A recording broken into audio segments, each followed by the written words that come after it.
Imagine a man who's reached the pinnacle, riches, respect, a life envied by many, until a single mysterious note arrives, hinting at a past he's never confronted. What happens when the success you've chased hides a truth you can't ignore? This is no ordinary story. It's one man's quiet struggle to reclaim his honor, step by careful step. If that stirs something in you, please give it a like and consider subscribing. I'd be honored to share this journey with you. And there's so much more to come.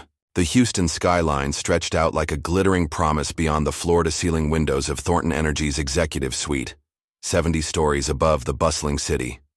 Will. Thornton stood there, hands clasped behind his back, his silver hair catching the late afternoon light. At 62, he carried the weight of a titan, broad shoulders squared in a bespoke navy suit, eyes sharp as steel, unwavering even as the room behind him buzzed with tension. The boardroom table gleamed under recessed lighting, a polished mahogany battlefield where 12 men and women in crisp suits sat, their faces a mix of unease and accusation. William, Evelyn Carter, the CFO, broke the silence, her voice clipped, but steady. "The media's tearing us apart. They're saying you siphoned millions from the company fund. We need a response. Now." Will turned slowly, his movements deliberate, almost leisurely, as if he hadn't just been handed a grenade. "I don't grovel to vultures with microphones," he said, his tone low and cutting. "The truth speaks for itself. It always has." A murmur rippled through the room. Richard Hayes, a wiry board member with a perpetual frown, leaned forward. "The truth won't matter if the stock plummets, Will. Perception is everything. You know that." Will's lips twitched, not quite a smile. Perception. He'd built an empire on it. Thornton Energy, a name synonymous with power, innovation, and unyielding discipline. 30 years of clawing his way up from a cramped office in Dallas to this glass cathedral in the sky. He'd faced lawsuits, oil spills, and hostile takeovers, always emerging unscathed because he never blinked. Control was his armor, his creed. Let the world howl. He'd stand firm. But today, something felt off. The air in the room pressed against his chest, heavier than usual. He glanced at the desk in the corner, a sleek slab of black marble, and his eyes caught on a small silver frame tucked beside a stack of reports. His mother's face stared back, frozen in a faded photograph from decades past. Soft brown eyes, a gentle smile, a hint of sadness he'd never understood as a boy. He couldn't remember the last time he'd really looked at it. Maybe 10 years, maybe 20. "Will?" Evelyn's voice snapped him back. "Are you hearing us?" He straightened, brushing off the flicker of distraction. "I hear you," he said. "And I'll handle it, like always." Before anyone could press further, the flat screen on the wall flared to life. A news anchor's polished voice filled the room. "Breaking news.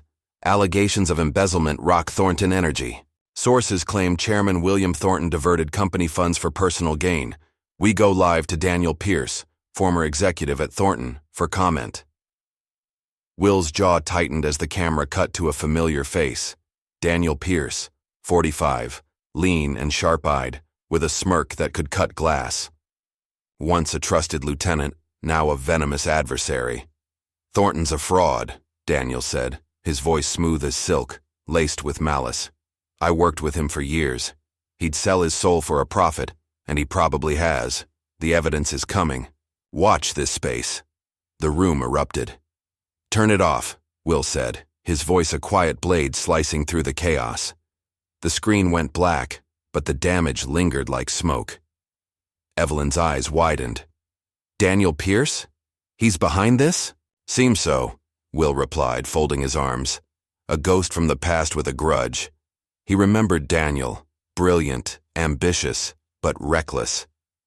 20 years ago, Will had cut him loose after Daniel pushed a shady deal that could have tanked the company. No second chances, no regrets. Until now. Richard slammed a fist on the table. "This isn't just a grudge, Will. It's a goddamn war. If Pierce has proof, real or fabricated, we're finished." "He doesn't," Will said, his certainty unshaken. "He's bluffing. I know him." "Do you?" Evelyn countered, softer this time.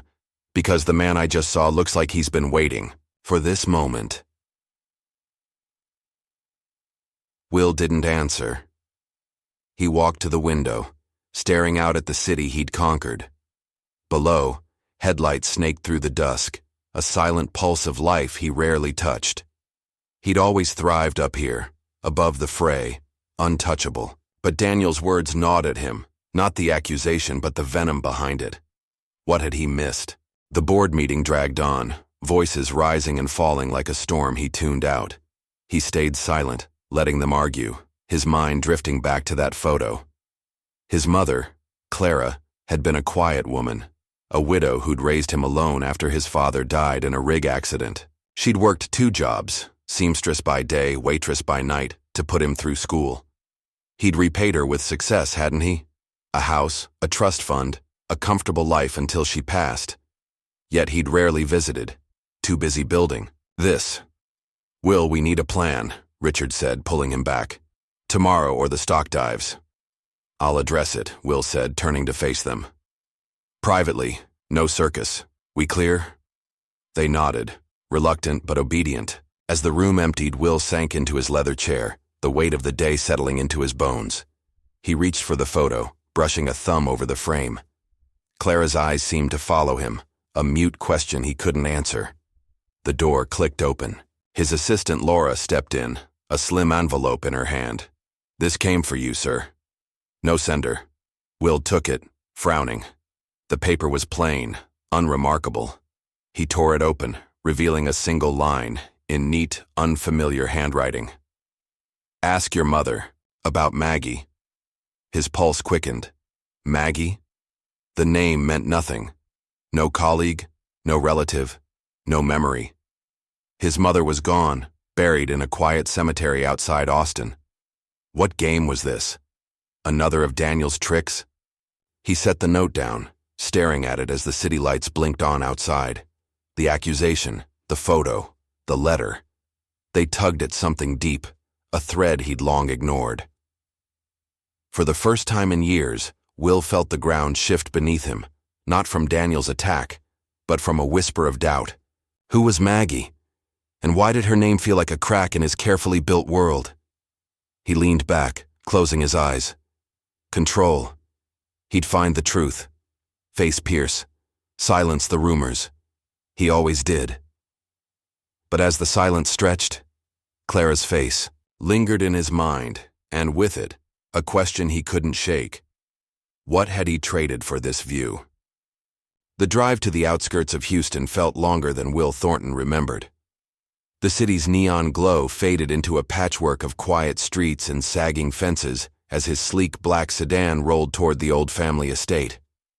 It wasn't much, a TI'd, modest ranch house swallowed by overgrown oaks and a cracked driveway, but it had been his mother's sanctuary, the place she'd clung to even after he'd offered her a mansion in River Oaks. Now, 20 years after her death, it stood empty, a relic he'd meant to sell but never did. Will stepped out, the evening air thick with the hum of cicadas. The key turned stiffly in the lock, and the door creaked open to a musty stillness. Dust. Motes danced in the slivers of light piercing the drawn curtains. He hadn't been here since the funeral, and even then he'd stayed only long enough to sign papers. Time had a way of slipping through his fingers, he thought. Decades swallowed by board meetings and mergers while this house waited, patient and forgotten. He flicked on a lamp, its weak glow illuminating a living room frozen in the past. A faded floral sofa, a bookshelf sagging under yellowed paperbacks, a small TV with rabbit ears he'd bought her in the 80s. His gaze drifted to the mantel, where a single photo sat, him at 16, grinning beside Clara in her Sunday best, her hand resting lightly on his shoulder. He looked away, the ache of that memory sharper than he'd expected. The anonymous note burned in his pocket. Ask your mother about Maggie. Ridiculous, of course. She couldn't answer, and he didn't know any Maggie. Yet it gnawed at him, an itch he couldn't ignore. Daniel Pierce's smirk flashed in his mind, taunting him. Was this his doing? Another jab to unsettle him before the real blow? Will's fist clenched, then relaxed. No, he wouldn't let anger take the wheel. Not now, not ever. He moved to the bedroom, the air cooler there, heavy with the scent of old wood and lavender. Clara's things remained untouched. A quilt, neatly folded on the bed, a jewelry box on the dresser, a Bible worn at the edges. He opened the dresser drawer, half expecting nothing, but there it was, a leather-bound journal, its cover cracked with age. His mother's handwriting stared, back from the first page dated 35 years ago. Will's heading to college soon. I pray he finds his way. He sat on the edge of the bed, the springs groaning under his weight, and flipped through. Most entries were mundane: grocery lists, church events, quiet worries about bills. But then, a passage stopped him cold. Maggie. Came by today. She's grown so much, tall like her father. Asked about Will again. I told her he's too busy, that he doesn't know. Oh, how I hate lying to her. But it's what he wanted. Will's breath caught. Maggie. His mother knew a Maggie. Someone tied to him. Someone she'd hidden. He turned the page, hands trembling slightly. I begged him to tell Will the truth, but he wouldn't hear it. Said it'd ruin the boy's future. So I keep quiet, and Maggie suffers for it. My heart breaks every time she leaves. Him. His father. Will's mind raced back to the man he barely remembered. A roughneck with calloused hands and a temper. Dead before Will turned 10. Clara had rarely spoken of him after the accident, and Will had never pressed. He'd been too busy forging his own path, too eager to leave the dirt and sweat behind. But this was a secret she'd carried to her grave. He kept reading, each word a stone piling on his chest. Maggie's mother was a good woman. I couldn't hate her, even when I found out. He swore it was a mistake, but mistakes don't raise daughters alone. Will's my world, but Maggie's his blood too. I wish I could fix it. The journal slipped from his hands, landing with a soft thud on the hardwood floor. His father had another daughter, Maggie, a half-sister Will never knew. The realization hit like a quiet thunderclap, not loud but deep, rattling the foundation of everything he thought he understood. Clara hadn't just kept it from him. She'd shielded him, lied to protect his ambitions. And he'd let her, too consumed with his climb to notice the weight she bore. A scrap of fabric fluttered from the journal's pages, a handkerchief, edges frayed, embroidered with a simple M in blue thread. Will picked it up, running his thumb over the stitching. Maggie's? His mother's? It didn't matter. It felt like a tether, fragile but real, pulling him toward a truth he couldn't unsee. He stood, pacing the small room, the walls closing in. Why now? Who'd sent that note? Daniel's name surfaced again, bitter and inevitable. The man knew more than he'd let on. Maybe he'd dug this up to twist the knife. Will's instinct was to confront him, demand answers, but he stopped, himself. No, that's what Daniel wanted, a crack in his armor, a flare of temper to exploit. He wouldn't give it. Not yet. Outside, the sky had darkened, stars piercing the haze. Will stepped onto the porch, the handkerchief still in his hand. The cicadas sang louder now, a chorus to his spiraling thoughts. He'd built Thornton energy, on discipline, on a refusal to bend under pressure. But this wasn't a boardroom fight. This was personal. Family, blood, a past he'd ignored while chasing a future that suddenly felt hollow. He looked back at the house, its silhouette soft, against the night. Clara's voice echoed in his memory, faint but firm. Be a good man, Will. That's all I ask. Had he been? Success, power, respect. He had those in spades. Yet here he was, 62, staring at a stranger's name in his mother's handwriting, wondering what he'd traded for it all. The note wasn't just a taunt. It was a mirror. And for the first time in years, Will wasn't sure he liked what he saw. He slipped the handkerchief into his pocket, resolve hardening beneath the uncertainty. He'd find Maggie, quietly, on his terms. Not because Daniel forced his hand, but because honor demanded it. Whatever came next, he'd face it with the same steady grip he'd always held. The world could wait. The grand ballroom of the Hilton Americas Houston glittered like a chandelier come to life. Crystal lights cascading over white linen tables, the hum of polished voices rising from a sea of tuxedos and evening gowns. Will Thornton stood at the edge of it all, a glass of untouched bourbon in his hand, his navy suit impeccable despite the sleepless night. The annual Energy Summit was a showcase of power, a stage where deals were sealed and reputations burnished. Tonight, though, it felt like a gauntlet. He'd barely slept after leaving his mother's house, the journal's words looping in his mind. Maggie's his blood, too. The handkerchief sat heavy in his pocket, a silent companion as he'd driven back to the city at dawn.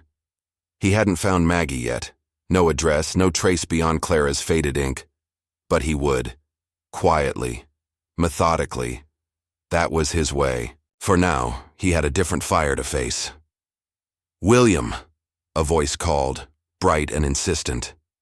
Charles Grayson, a barrel-chested oil magnate with a handshake like a vice, clapped him on the shoulder. "Hell of a week to show your face, huh? Pierce has got the press eating out of his hand." Will offered a tight smile. "Let them eat. They'll choke on it soon enough." Charles laughed, but his eyes lingered, searching for a crack. Will gave him none. He'd mastered this dance, project strength, deflect doubt.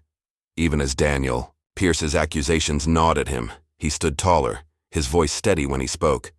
"The company's solid, Charles. Always has been." "Good to hear," Charles said, though his tone hinted at skepticism. "Just watch your back. Pierce isn't playing nice." The warning hung in the air as Charles drifted off, swallowed by the crowd. Will sipped the bourbon, letting its burn ground him. He scanned the room, executives, investors, reporters circling like sharks. Then he saw him, Daniel Pierce, lean and predatory, holding court near the stage. His dark hair was slicked back, his grin sharp as he leaned into a cluster of suits, no doubt spinning his tale of Will's ruin. Will's grip tightened on the glass, but he eased it loose. Control. Daniel wanted a reaction, a shout, a scene, anything to paint him as unhinged. He wouldn't get it. Not tonight. The lights dimmed and a spotlight flared as the MC took the podium. "Ladies and gentlemen, please welcome Daniel Pierce, CEO of Pierce Renewables, to discuss the future of energy." Polite applause rippled through the room. Daniel strode up, confidence radiating from every step. Will stayed rooted, his expression a mask of calm. The bourbon glass felt cold against his palm.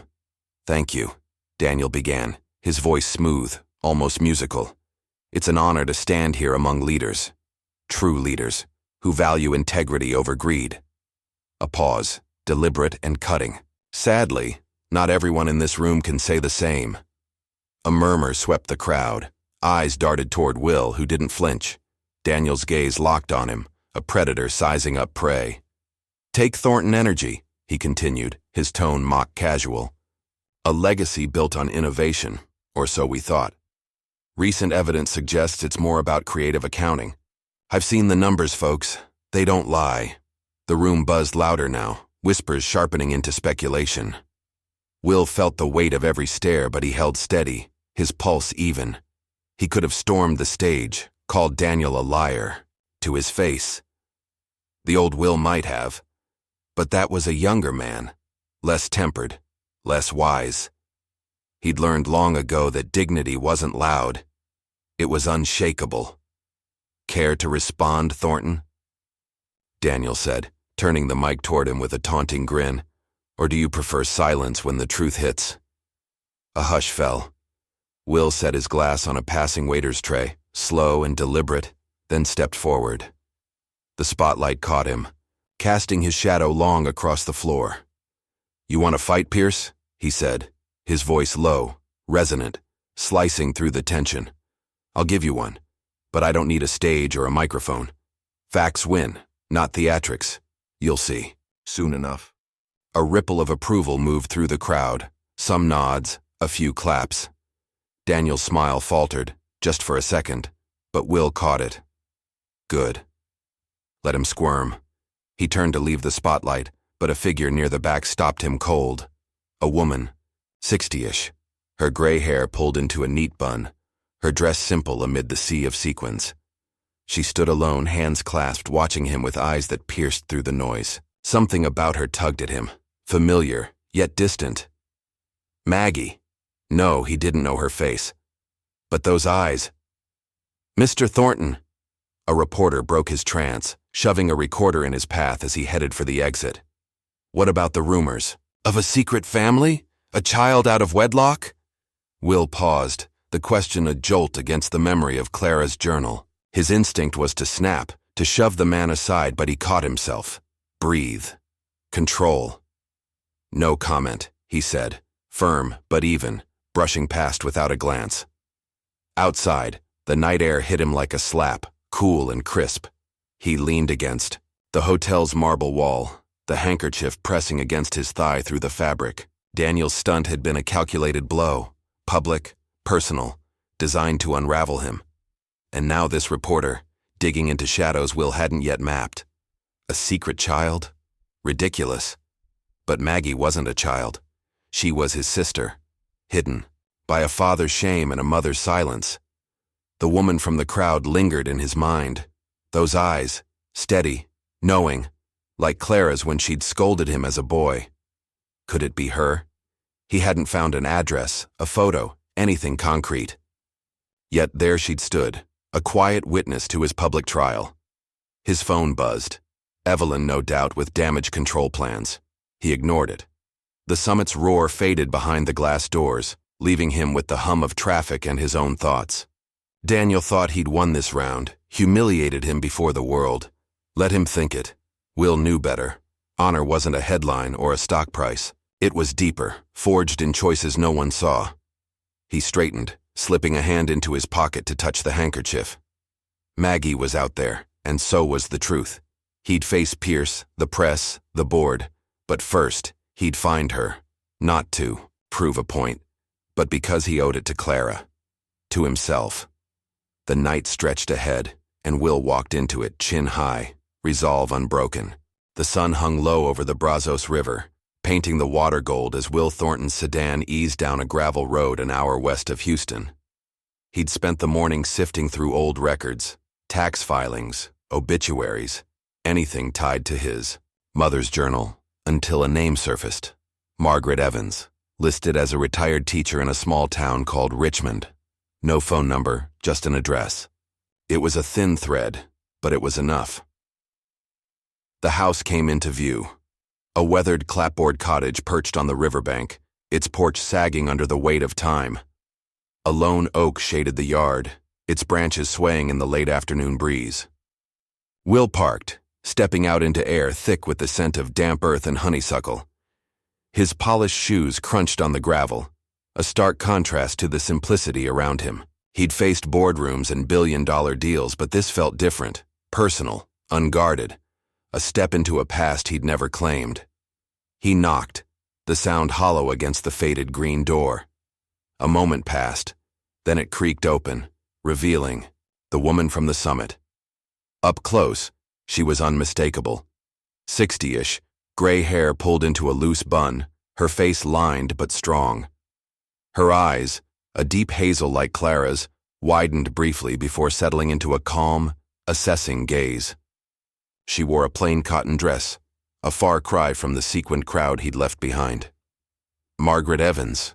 Will asked, his voice steady despite the thud of his pulse. She nodded, stepping aside. "Most folks call me Maggie. You'd better come in." The living room was small, warm with the glow of a single lamp. A threadbare sofa sat against one wall, a bookshelf stuffed with novels and teaching manuals against another. A teapot simmered on a stove in the corner, filling the air with a faint herbal scent. Will stood awkwardly, hands in his pockets, the handkerchief brushing his fingers like a silent witness. Maggie gestured to a chair. "Sit if you want. I figured you'd show up eventually." "You knew I'd come?" he said, easing into the seat though his posture stayed rigid. "I saw you last night," she replied, pouring tea into 2 chipped mugs. "At that fancy summit. Looked like you were in a storm and holding it together with both hands." Will's jaw tightened, but he kept his tone even. You were there, watching me. Not to gawk, she said, handing him a mug. Her hand trembled slightly. Not fear, he realized, but age. I go sometimes for the school. They invite retirees to fill seats. Didn't expect to see my brother under fire. The word hit him like a quiet blow. Brother.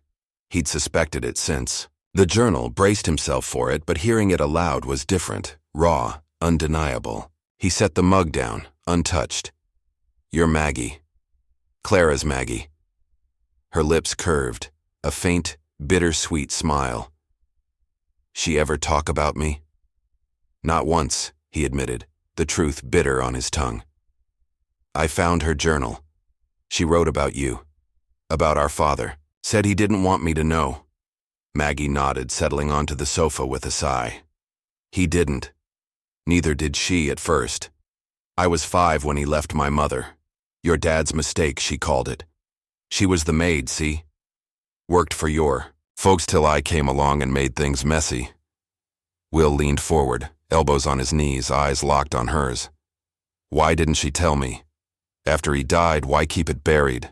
She thought she was protecting you, Maggie said, her voice soft but firm. You were her pride, Will. Smart, driven, headed for big things. She didn't want you dragged down by a half-sister nobody acknowledged. And me, I didn't push. I built my own life. He studied her, this woman who shared his blood but not his world. No trace of resentment in her tone, just a quiet strength he couldn't quite grasp. You came to her, though, he said. She wrote that. Asked about me. A few times, Maggie admitted, her gaze drifting to the window. When I was young, stupid. Thought maybe you'd want to know me. She said you were too busy, building. That company of yours. I stopped asking. The words stung, sharper than Daniel's taunts. Too busy. He'd been 27 when he founded Thornton Energy, consumed by ambition, blind to anything else. Clara had handled the house, the bills, the silences. He'd let her, never questioning what she carried alone. Now here was Maggie, proof of his neglect staring him in the face. I didn't know, he said, the words feeling inadequate. If I had, you wouldn't have, she cut in, not harsh but certain. Not then. You were climbing, Will. I get it. I don't need your money or your pity now either. I've done fine. He stood, pacing to the window. The river flowed steady outside, a mirror to the turmoil churning in him. Then why show up last night? Why watch me? Maggie hesitated, then reached into a drawer, pulling out a folded letter yellowed with age. She handed it to him. Read it. Will unfolded it, recognizing his father's jagged scrawl. Clara, don't let Will know about Maggie. He's got a future ahead. Don't tie him to my mess. Dated a year before the rig took him. Will's chest tightened. His father's shame, his mother's loyalty. They'd conspired to erase this woman from his life. I kept that, Maggie said. Found it after Mama died. I don't hate him, or you, but when I saw you up there fighting those lies, I wondered if you'd fight for the truth too. He met her eyes, seeing Clara in them again, steady, unflinching. What truth? Who? You are, she said simply. Not just the suit, the title, the man under it. Will folded the letter, slipping it beside the handkerchief. Daniel's accusations, the press, the board, they faded against this. Maggie wasn't a scandal to bury or a problem to solve. She was family, his family, and he'd ignored her existence for decades. The weight of that settled deep, a quiet ache he couldn't shake. I need time, he said finally, voice low. To figure this out. Take it, she replied. I'm not going anywhere. He nodded, stepping toward the door, then paused. Thank you. For the tea. She smiled, faint but real. You're welcome, Will. Outside, the sun dipped below the horizon, casting the river in shadow. He stood by the car, the letter and handkerchief heavy in his pocket. Maggie's words echoed, who you are. For the first time, he wasn't sure he knew, but he'd find out, not for Daniel, not for the world, but for her. For Clara. For himself. The Houston skyline loomed gray through the drizzle as Will Thornton stepped out of his sedan and into the storm brewing beyond Thornton Energy's glass tower. It wasn't the rain soaking his shoulders that weighed on him. It was the clamor of voices waiting inside. The board had called an emergency meeting and the press had caught wind, their vans lining the curb like vultures circling a fresh kill. He straightened his tie, the handkerchief from Maggie tucked in his pocket, a quiet anchor amid the chaos. Inside, the lobby buzzed with tension. Employees whispered behind cubicles, their glances darting toward him, some curious, some fearful. Will kept his stride even, his face a mask of calm. He'd faced crises before, oil prices crashing, regulators circling, but this was different. This wasn't just about numbers or headlines. This was personal, and the stakes felt higher than ever. The elevator climbed to the 70th floor, each ding a countdown to confrontation. When the doors slid open, Evelyn Carter stood waiting, her arms crossed, her sharp bob framing a frown. "You're late," she said, falling into step beside him. "And it's a mess up there." Pierce's story spiraling. "Let it spiral," Will replied, his voice low and steady. "We'll cut through it." She shot him a look, half doubt, half trust, but said nothing as they entered the boardroom. The table was a battlefield again, 12 faces turned toward him, their expressions ranging from grim to outright hostile. Richard Hayes spoke first, his voice tight. "The stock's down 8% since last night, Will. Pierce is everywhere. TV, papers, online. He's saying you're a thief." Will took his seat at the head, hands resting on the polished wood. "He's saying a lot of things. None of it's true." "Then prove it," Evelyn cut in, sliding a tablet across the table. A news site blared, Thornton's secret sister, a grab for power. Below, a grainy photo showed Maggie leaving her cottage captioned with lies. "Margaret Evans demands a stake in Thornton Energy." Will's chest tightened, but he kept his gaze steady. "Where'd they get this?" he asked, pushing the tablet back. "Someone tipped them," Richard said. "And it's not just Pierce now. They're digging into your family, your father, your mother. There's talk of a cover-up." Will's fingers brushed the handkerchief in his pocket, Maggie's words echoing, "I don't need your money or your pity." She'd wanted nothing from him, yet here she was, dragged into his world. Her quiet life twisted into a tabloid smear. He could picture her now, alone by the river, blindsided by this. The thought stung deeper than Daniel's accusations. "I'll handle it," he said, his tone clipped but calm. "No one's touching her." "Too late," Evelyn replied. "It's out there, and the board's spooked. We need a statement, or your resignation." A murmur of agreement rippled through the room. Will leaned back, meeting each pair of eyes with the same unyielding resolve he'd carried for decades. "You want me out? Vote on it.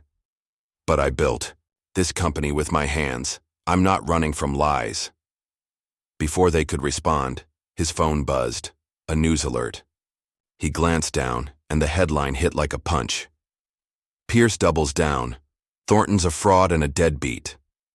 A video clip loaded, Daniel's voice cutting through. "He's not just a crook. He abandoned his own blood. Ask him about Maggie Evans. I've got proof he knew and left her to rot." The room erupted, voices overlapping in a frantic chorus. Will muted the phone, his pulse steady despite the fire in his gut. Proof? Daniel had none. Couldn't have. Will hadn't known about Maggie until 2 days ago, but the lie didn't need truth to wound. It just needed airtime. He drove to Richmond that evening, the rain heavier now, windshield wipers slashing through the blur. Maggie's cottage glowed faintly as he pulled up, a single light in the window. He knocked, and she opened the door, her face weary but unsurprised.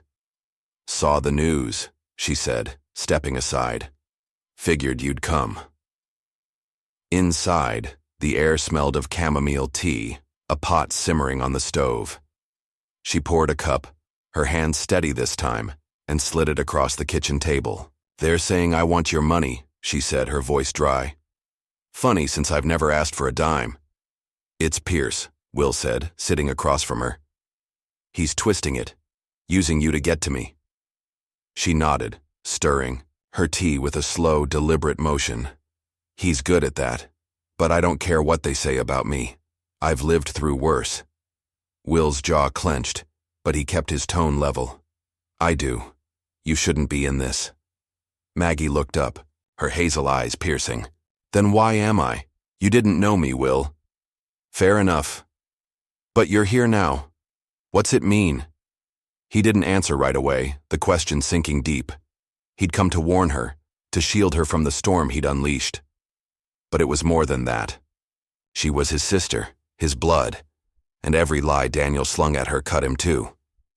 It means I owe you, he said finally. Not money, something real. She set the spoon down, a faint smile tugging at her lips. Careful. That's a big word. For a man like you. He almost smiled back, almost. I'm learning. Outside, thunder rumbled, a low growl matching the unrest in his chest. He'd left the boardroom with a promise to fix this, but the how eluded him. Daniel's lies were a wildfire, spreading faster than he could douse them. And Maggie, steady, unbowed Maggie, was caught in the blaze. Back in Houston, he stood. In his penthouse, the city a wet shimmer beyond the glass. The TV flickered with Daniel's latest interview, his smug face filling the screen. Thornton's finished, he said. The sister's just the start. Wait till you see what's next. Will muted it, staring at the silent image. His instinct was to fight, hard, fast, relentless. But that was the old way, the one that had built an empire and left Maggie in the shadows. No, he'd beat Daniel with facts, with truth, and he'd do it without breaking. Not for the company, not for the board, but for her, for the sister he'd never known he needed. He pulled the handkerchief from his pocket, tracing the embroidered M. The storm raged on outside, but inside, Will felt a shift, a calm resolve taking root. This wasn't just his fight anymore. It was theirs. The rain had stopped by morning, leaving Houston draped in a damp gray haze as Will Thornton sat in his penthouse office, the city sprawling beneath him like a chessboard he no longer fully controlled. The past 2 days had been a blur. Boardroom ultimatums, Maggie's quiet strength, Daniel Pierce's relentless venom on every screen. Will's phone lay silent on the desk, its screen dark after he'd muted the flood of alerts. He needed clarity, not noise. He rubbed his eyes, the weight of sleepless nights pressing against his temples. The handkerchief rested beside a stack of files, its faded M a reminder of the sister he'd found, and the fight he couldn't walk away from. Daniel's latest jab echoed in his mind. Wait till you see what's next. A bluff maybe, but too precise to ignore. Will knew his enemy, knew the man's cunning, his hunger for revenge. This wasn't random. This was personal. A knock broke his reverie. Evelyn Carter stepped in, her face taut, a manila folder in her hand. You need to see this, she said, sliding it across the desk. Found it in the archives, old personnel records. Pierce didn't just leave quietly. Will opened the folder, scanning the yellowed pages. Daniel Pierce, hired at 25, a rising star in Thornton, Energy's engineering division 20 years ago. Smart, ambitious, a little too slick. Then, a memo in Will's own handwriting. Terminate Pierce. Refused compliance on Gulf project. Potential legal risk. A date followed. 2 weeks before Will had signed the deal that launched the company into the big leagues. He leaned back, the pieces clicking into place. The Gulf rig, he said half to himself. He wanted to cut corners, bypass safety regs. I wouldn't let him. Evelyn nodded. You fired him. He lost everything, stock, options, reputation. Went quiet for years, then resurfaced with Pierce Renewables. Guess he's been sharpening the knife ever since. Will's jaw tightened, but his voice stayed even. He's waited 2 decades for this? Looks like it, she said. And he's good. That evidence he's teasing? Forged financials, probably, enough to tank us if the board bites. Will closed the folder, his fingers tracing its edge. He remembered that day, Daniel storming out, face red, shouting promises of payback. Will had dismissed it as bluster, a young man's wounded pride. He'd been wrong. That mistake had festered, grown into this, a calculated assault not just on his company, but on his name. "I need to see him," Will said, standing. Face to face. Evelyn's eyes widened. "Will, that's a bad idea. He'll twist anything you say." "I'm not asking," he cut in, calm but firm. "Set it up. Today." She sighed, nodding reluctantly. "Your funeral." By noon, Will stood outside Pierce Renewables' sleek downtown office, a glass monolith rivaling his own. Daniel had agreed to meet, too eagerly, Will thought, but he'd use it. He stepped inside, the lobby cold and sterile, and rode the elevator to the top. When the doors opened, Daniel waited, leaning against a desk, arms crossed, his grin sharp as ever. "Thornton," Daniel said, voice dripping with mock warmth. "Didn't expect you to crawl out of your tower so soon." Will didn't rise to the bait. He walked forward, hands in his pockets, stopping a few feet away. "You've had your fun, Pierce. What's the endgame?"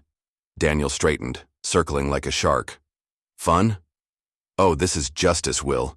You ruined me. Tossed me out. Like trash. Now I'm returning the favor. Your sister's just the appetizer." Will's pulse quickened, but he kept his face still. "You don't know Maggie. You're dragging her into your mess because you can't touch me. Can I?" Daniel laughed, pulling a thumb drive from his pocket and tossing it onto the desk. "That's your proof. Bank records, emails, all showing you siphoned funds. Fake, sure, but clean enough to fool the SEC. And the press? They'll eat it up. By tomorrow, you're done." Will stared at the drive, his mind racing. Forgery, bold, illegal, but effective. Daniel had planned this for years, waiting for the perfect moment. "You think I'll fold?" he said, voice low. "You don't know me." "I know you," Daniel shot back, stepping closer. "Cold, selfish bastard who'd sell out anyone, me, your family, whoever, to keep that throne. Maggie's proof. Of it, you left her to rot while you built your empire." The words cut deep, sharper because they grazed the truth. Will hadn't known Maggie, but he'd let Clara carry the secret alone. Too busy, too blind. His hands flexed, the urge to lash out flickering, but he crushed it. No, that's what Daniel wanted. A crack, a flare of weakness. He wouldn't give it.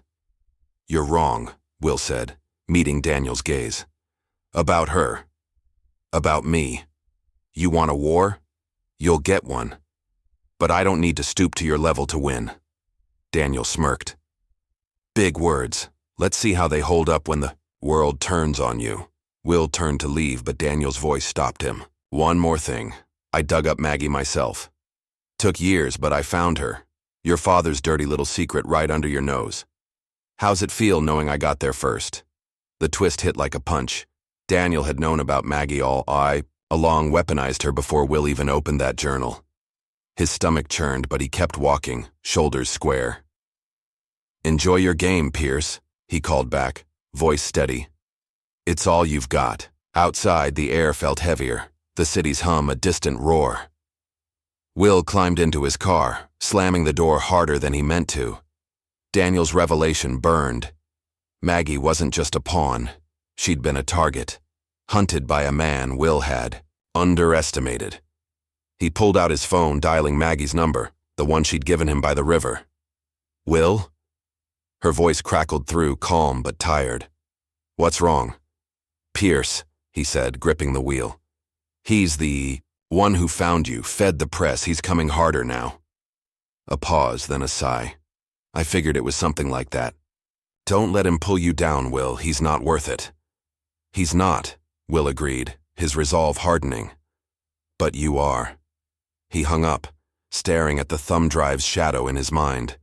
Daniel thought he'd cornered him. Thought lies could break him, but Will had something stronger. Truth, and a sister who'd waited long enough. He'd fight, not with fists or fury, but with the quiet steel he'd forged over a lifetime. The dark was Daniel's domain. Will would face him in the light.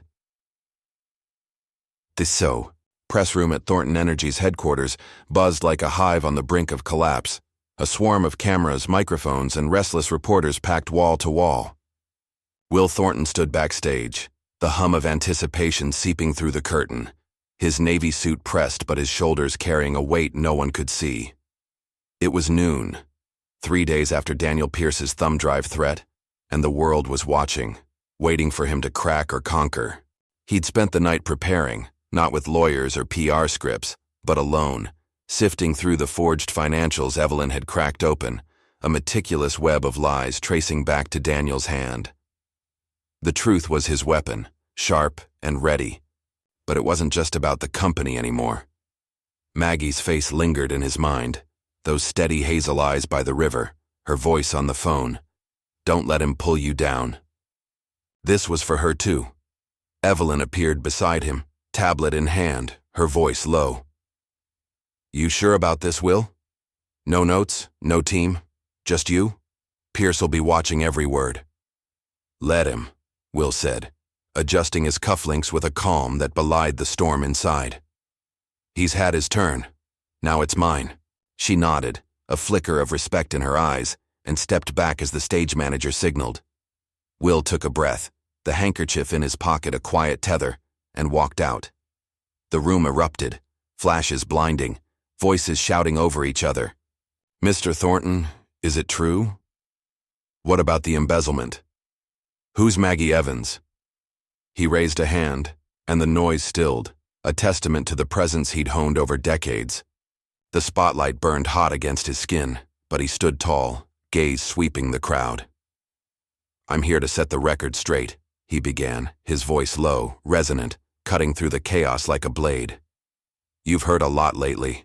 Accusations, rumors, half-truths. I'll give you the whole story. A reporter in the front row, a young man with a recorder outstretched, jumped in. Daniel Pierce says you stole millions. What's your defense? Will met his eyes, unflinching. Pierce says a lot. He's got forged documents to back it up. Bank records, emails, all fake. We've traced them to him. The SEC's got copies. Now, and they'll see what I see. A man with a grudge and a good printer.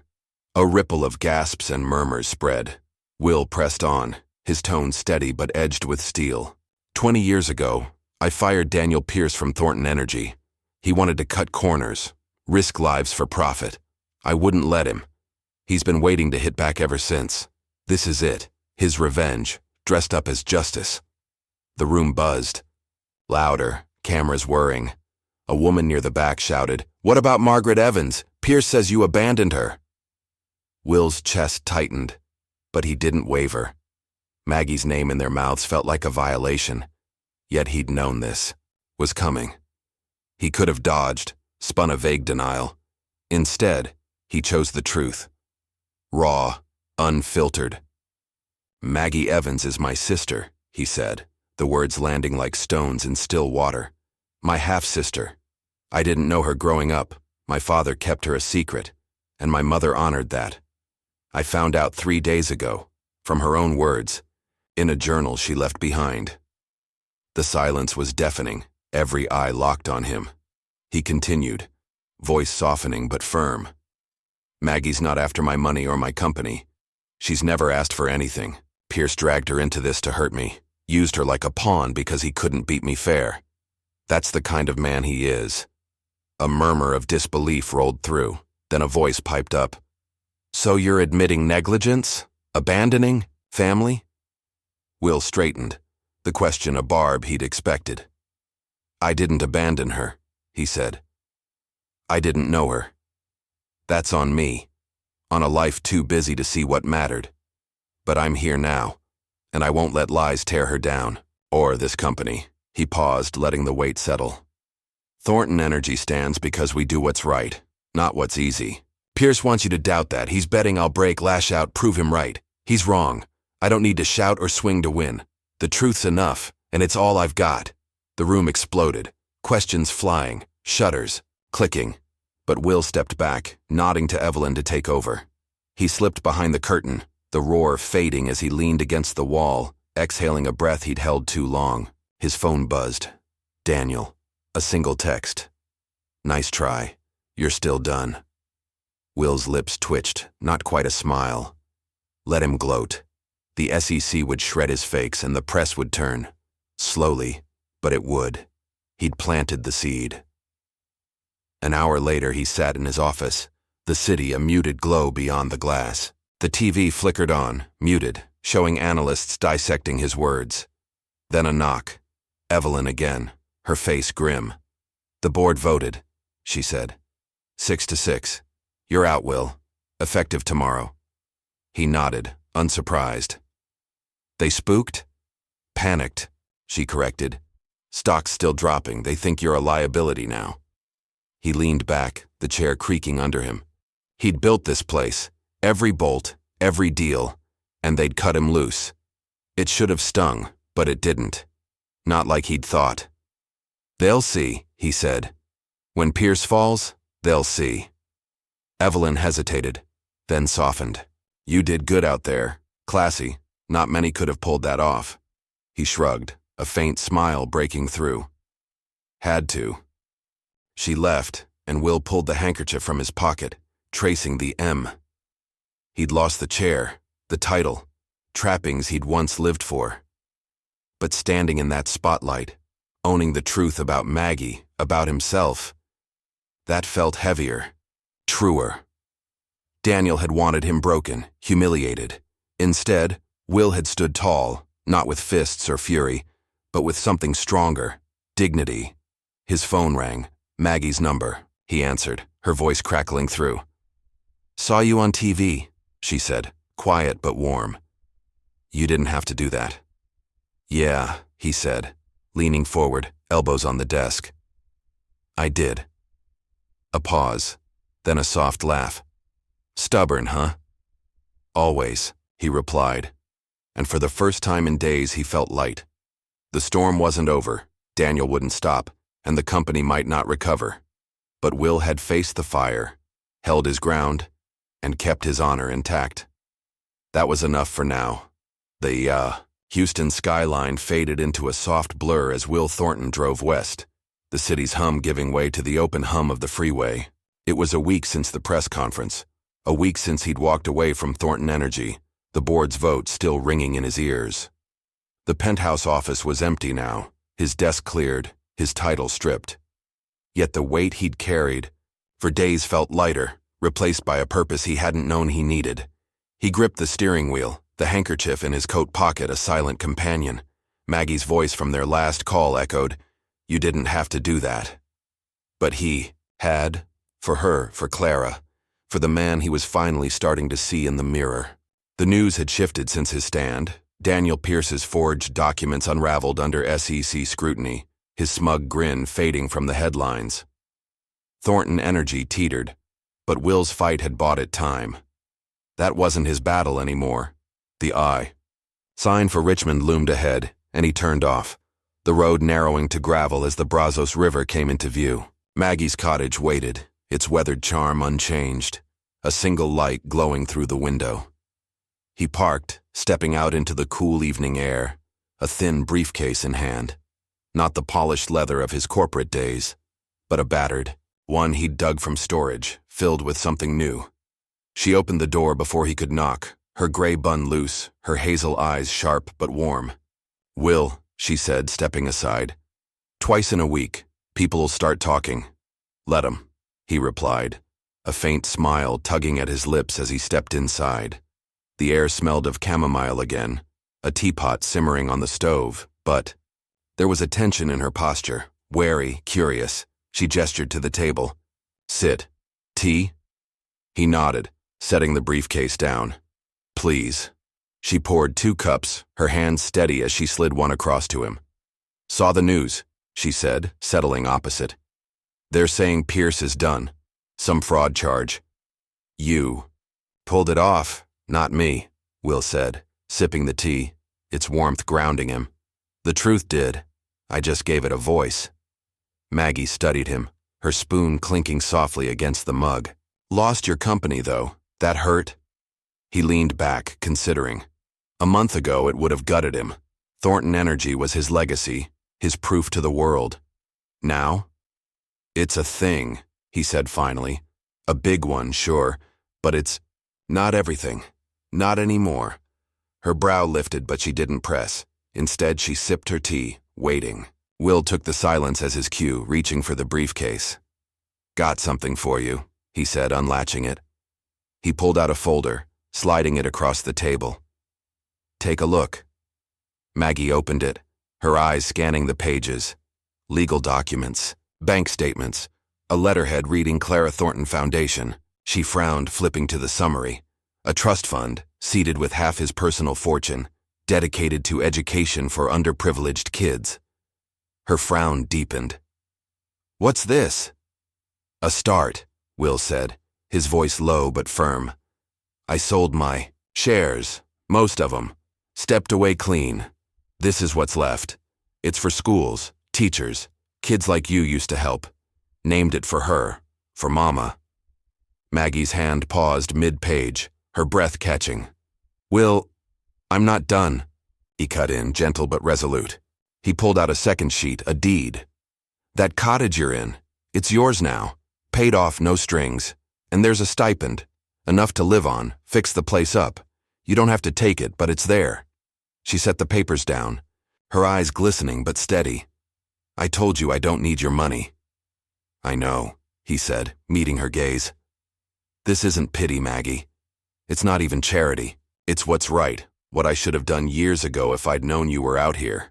I'm not buying forgiveness, I'm just giving what I've got. Her fingers traced the edge of the folder, a tremor in them now.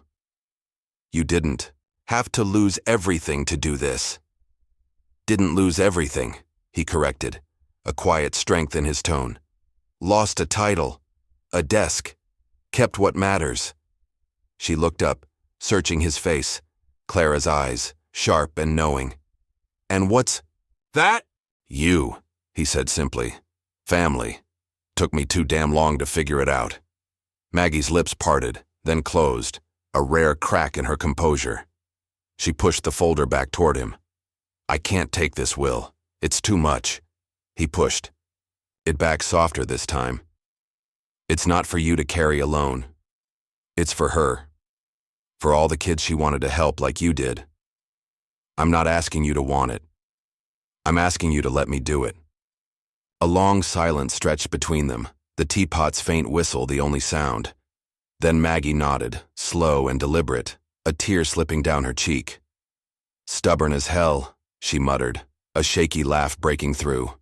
Runs in the family, he replied, and this time the smile came easy.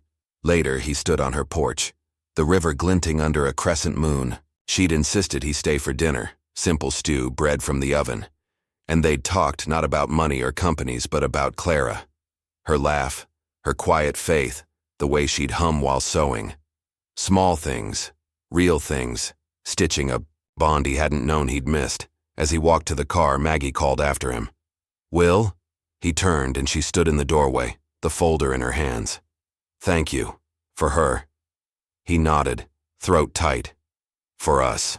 Driving back, the freeway stretched dark and empty, but Will felt full, lighter than he'd been in years. The news would spin it however they liked. Thornton quits, gives fortune away. Let them. He'd walked away from the spotlight, not broken, but whole. Daniel had lost, his empire crumbling under fraud charges, but Will hadn't gloated. That wasn't the point. He pulled the handkerchief from his pocket, holding it to the dashboard light. The M glowed faint, but clear. Maggie didn't need his money, and he didn't need the throne. What they'd found was enough: family, honor, a quiet offering to a past he couldn't change but could mend. The road ahead was his now, not the world's, and for the first time, Will knew exactly where it led. The Brazos River shimmered under. A late spring sun, its surface catching the light like scattered coins as Will Thornton hammered a nail into the porch railing of Maggie's cottage. 6 months had passed since he'd walked away from Thornton Energy, and the air here felt different, cleaner, freer than the stale hum of Houston's towers. His hands, once accustomed to signing contracts, now bore calluses from tools, his navy suit traded for a flannel shirt and jeans. The rhythm of the hammer was steady, grounding, a far cry from the chaos he'd left behind. Maggie stepped out, a tray of iced tea in her hands, her gray hair loose around her shoulders. "You're making a racket," she said, setting the tray on a wicker table. "Thought you'd be done by now." Will wiped sweat from his brow, a faint smile breaking through. "Almost. This old place fights back," she chuckled, pouring 2 glasses. "Like its owner, huh?" He took a glass, the coolness a relief against his palm, and leaned against the railing. "Runs in the family." They sat in companionable silence, the river's murmur filling the space. The cottage had changed since his last visit. New paint. On the walls, a patched roof, flowers blooming in pots he'd helped plant. The Clara Thornton Foundation had taken root too. Scholarships funded, a school in Houston bearing her name. The headlines had faded. Thornton's fall, Thornton's gift. And with them, Daniel Pierce, his empire collapsed under fraud charges, his name a footnote Will barely thought about. Maggie sipped her tea, her hazel eyes tracing the water. "Got a letter today," she said, pulling an envelope from her pocket. "From a kid in the city. Says he's going to college because of Mama's fund. Called you a hero." Will snorted softly, shaking his head. "Not a hero. Just a man with too much money and too little sense for too long." "Don't sell yourself short," she said, her tone firm but warm. "You didn't have to do any of it. Quit, give it away, come here." Most wouldn't. He looked at her, the sister he'd found late but fiercely. Most don't get a chance to fix what they broke. She didn't argue, just handed him the letter. He skimmed it, a boy named Javier, 17, first in his family to graduate high school, now headed to UT on a scholarship. "Thank you, Mr. Thornton. My mom says you're proof people can change." Will folded it carefully, slipping it beside the handkerchief in his pocket. Proof. Maybe he was. To someone, at least. "You staying tonight?" Maggie asked, breaking his reverie. "Thought I might," he said. "If you'll have me." "Always," she replied, a smile tugging at her lips. "Stew's on. Bread's in the oven." He nodded, the promise of a simple meal warming him more than the sun. They'd fallen into a rhythm these months. Dinners shared, stories swapped, a quiet rebuilding of what time had stolen. Clara came. Up often, her hymns, her stubborn streak, the way she'd loved them both in her silent, steady way. Maggie had her laugh, Will had her resolve. Together, they pieced her back into their lives. Later, after the stew was gone and the dishes stacked, Will sat on the porch, a creaking chair beneath him. The river glowed orange as dusk settled, cicadas humming a familiar tune. Maggie joined him, a quilt over her lap, her presence a comfort he'd never known he craved. "Ever miss it?" she asked, her voice soft against the night. "The big life, suits, power, all that?" He tilted his head, considering. The penthouse, the boardroom, the weight of 1,000 eyes. They'd been his world once, his measure of worth. "Sometimes," he admitted. "The rush, maybe, but not the rest." It was loud. Too loud to hear anything real. She nodded, understanding more than he'd said. "This is real enough for me." "For me too," he said, and meant it. A breeze rustled the oak, and Will stood, fetching a hammer from the toolbox he'd left by the steps. "One more thing," he said, pulling a small wooden plaque from his bag. He'd carved it himself. Rough, unpolished but clear. Clara's place. He nailed it beside the door, stepping back to eye his work. Maggie rose, her fingers brushing the wood. "She'd like that," she said, voice thick. "A lot." "She'd like us," Will added, quieter. "Here together." Maggie's eyes glistened, but she smiled. A real one, unguarded. "Yeah, she would." They sat again, the night deepening around them, the river a silver thread under the moon. Will thought of Javier's letter, of the kids who'd never know Clara but would carry her forward. He thought of Daniel, broken by his own schemes and the board, scrambling to save what he'd built. None of it touched him now. Not like this. Will, Maggie's voice pulled him back. You're different, you know. Not the man I saw on TV that first night. He met her gaze, the weight of her words settling deep. Hope it's a good different. It is, she said, firm. Stubborn, as ever, but good.